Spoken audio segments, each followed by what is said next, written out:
Daeja Shallise and welcome to my channel. So if you haven't already liked or subscribed to my channel, go ahead and do so now. Hit the like button, that thumbs up button, as well as the red subscribe button below. Today we're getting started with this year's series called Cheers to the New Year.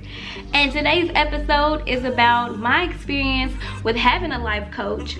But I'm not just going to be sharing with you all my experience. I thought it would be cool to ask my personal life coach to join us today, share about her experience, her training, what she's learned, as well as give you all advice as someone maybe seeking a career to become a life coach or someone that just needs a life coach themselves.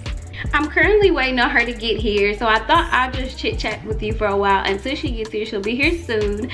Well, I guess I just want to start off by saying we actually had coaching sessions starting in October and we ended right before the holidays in December.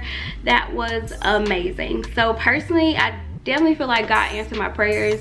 I had been in a place where I was feeling kind of stuck career-wise. I went to school for psychology and communications, which I completely fell in love with communications more than anything. My dad is into production, so I've always grown up around production, whether it's behind the stage or in front of the camera, and I've loved it. And so, but in my career choice now, I'm at a desk. I don't get to see people as much as I would like. And so I wanted to figure out how to still continue to grow in who I am. But I needed motivation and encouragement. And so I started looking into different career options and I thought about being a life coach. Well, as I'm thinking about this as a career choice, I run into Alese Taylor. And she tells me that she's decided to kind of make a new career change of her own. So she tells me she's doing life coaching. And so I wanted to learn about it from both spectrums.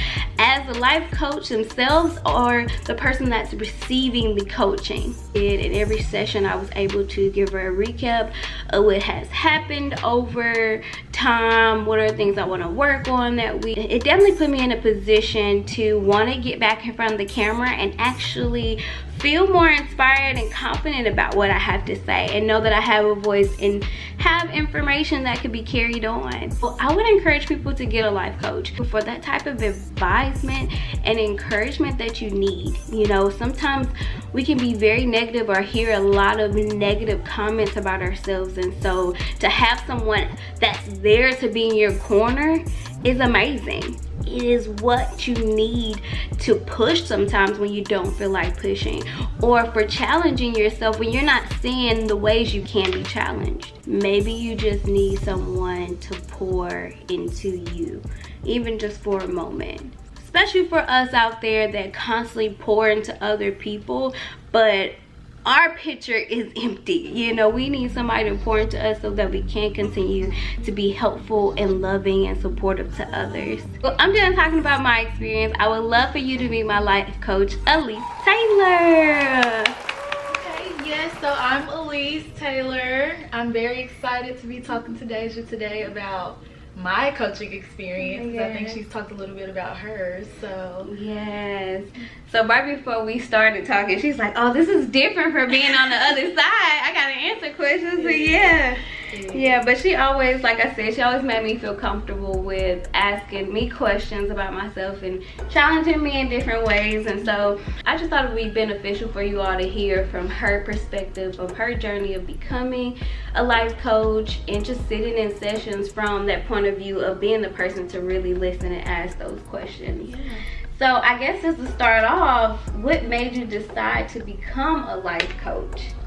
Well, I think that working in higher education a little bit kind of showed me that there's a lot of people who just need to kind of talk through their thoughts. And there's a lot of people who need somebody to listen and kind of field out what they're going through in their experiences to help them get to the next step. I was looking for a master's program, a different type of master's program than the one I was in at the time, and I came across the one at Lipscomb. They had options for you can get your master's and then you can get it in certificates, and so there was one that was a performance coaching certificate. I saw it and I was like, wow, this is interesting. Like, as I took classes, I learned that this is a way that you're serving others and helping other people, even though you don't necessarily have that title of like, I'm a server, or you know what I mean. It's it's a good way to kind of help and give back to other people, because everybody doesn't have somebody to kind of listen to them. So Yes. yeah.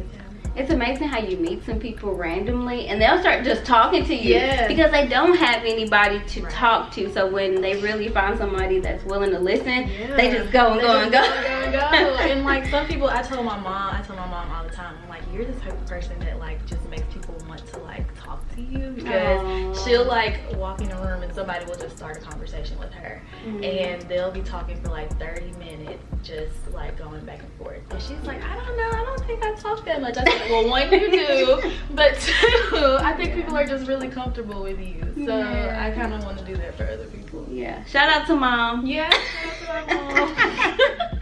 Alright, so something you talked about was how it was a certificate. Right. And when I first asked Alese about this program, or just about her becoming a life coach, I asked kind of like what's required to become one. And she said there's many people out there that'll just call themselves one sometimes. Right. Just based off their experience or how they talk to people. But for her personally, she said, I don't want to do that. I actually want to gain knowledge on how to talk to people, how to listen to them and provide for them.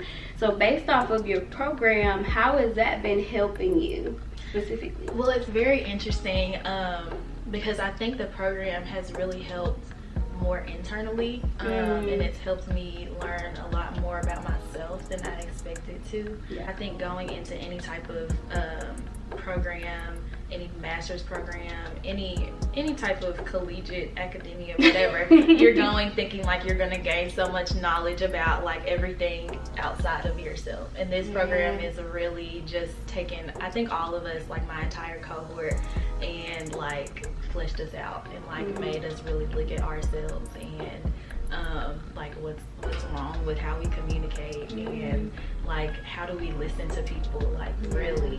But I do like that you brought up the fact that a lot of people just decide I want to be a coach. Like, yeah, it's really easy to be like, I'm good at talking to people, like I can be a coach. Like people ask me for advice all the time, like I can be somebody's coach, and people will go and just be like, well, I'm a coach now. It's been very interesting so far. I've only been through one semester and it's already been so interesting. So I'm excited to finish it out. Yeah. Oh, she's been doing great. Yeah, coaching is really about like, so my job is not to lead Daeja in any way. So like I'm not supposed to throw out like, this is what I think you should do right now. Like I'm supposed to just listen to her and ask her questions that'll kind of lead her to thinking of what she should do on her own. So I think that's the fun part about it, and I think that's the part that kind of people probably miss if they're coaching on their own versus being in school to learn about how to do it.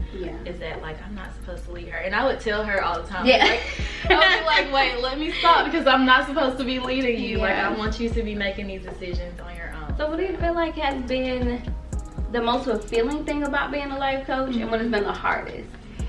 The most fulfilling thing I think is when you're like in a session and like you feel the client kind of like make a breakthrough, because you can like feel it. It's a presence thing, and so like I can ask the question and there's like a certain look that's on their face, or like a certain like pause that they take, and they're like,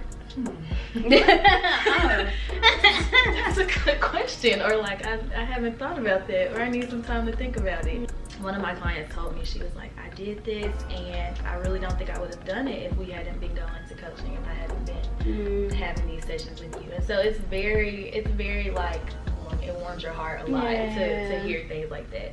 And I think the most challenging thing has probably been putting myself out there. Like I've been very comfortable with like not people that I know per se, but just like, hey, do you know somebody who needs to be coached, or you know, and I haven't taken the time to kind of put myself out there. I need to put myself out there to try to coach different types of people. That's how you learn. So.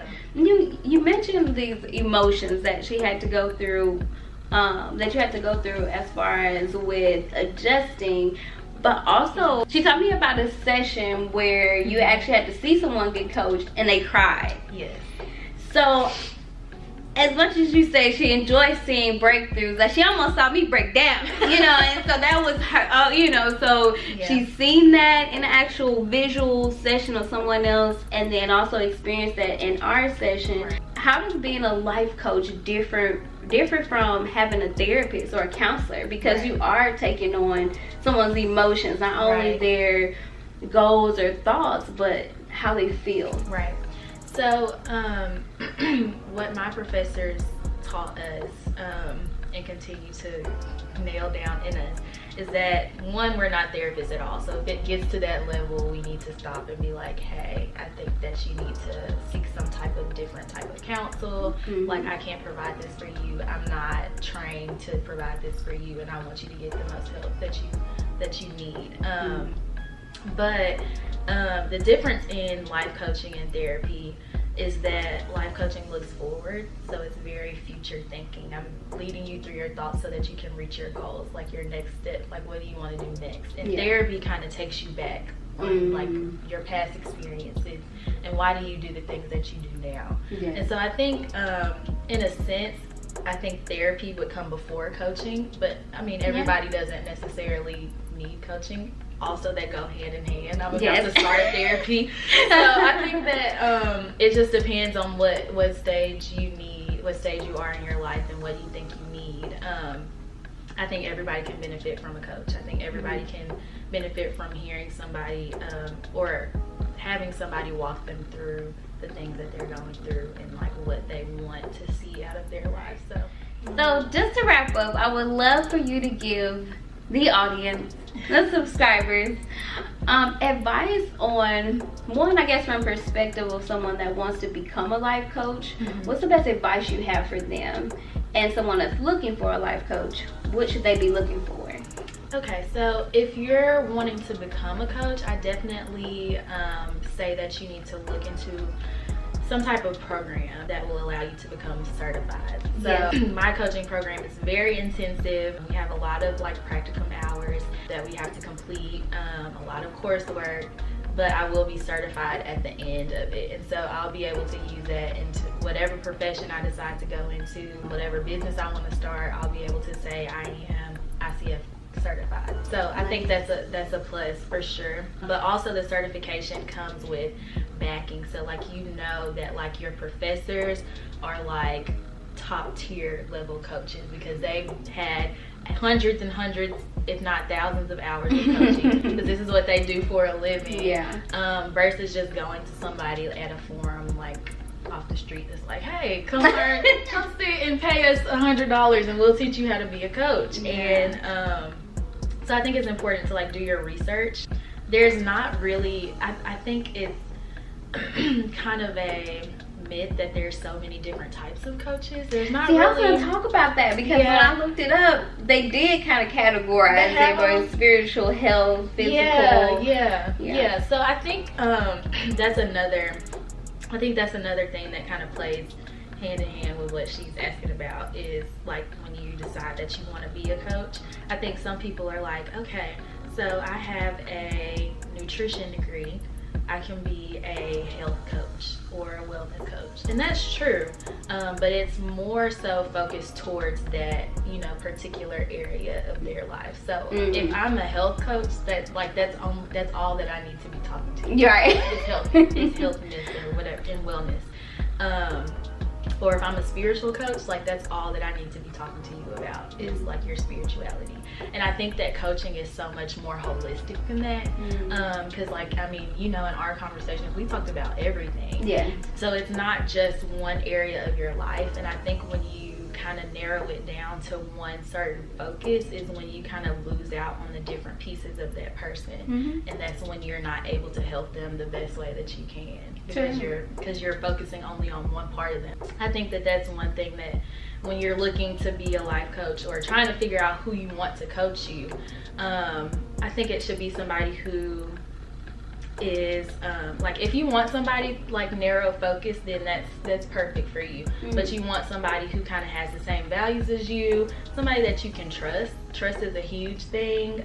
Like somebody that builds rapport with you. If you don't feel comfortable with them, then that's probably not the person that you need to be getting coached by. And it's not a comfortable experience by any means. It's very uncomfortable. So you definitely want somebody that you're like, okay, I can kind of trust them. Some type of chemistry. Yeah, some type of chemistry. It's very, very important. And I talk So that is Alese Taylor, guys. Yeah. This is fun. Thank you so much. Yes, thank you. So I hope this was helpful, guys. I definitely feel like she's helped me a lot, and so I thought this is really crucial for you all to get out there if you need someone to talk to be a supportive coach on your side, to help you think through those thoughts that might be cluttered. This is an option. Use your options. Get outside of yourself. Meet someone new. Hopefully you have that chemistry so that you work well together and you feel comfortable with talking about those hard things. So again, if you haven't already, like and subscribe, please do so. And we love you guys. Yes, love you. Sincerely, Shallise.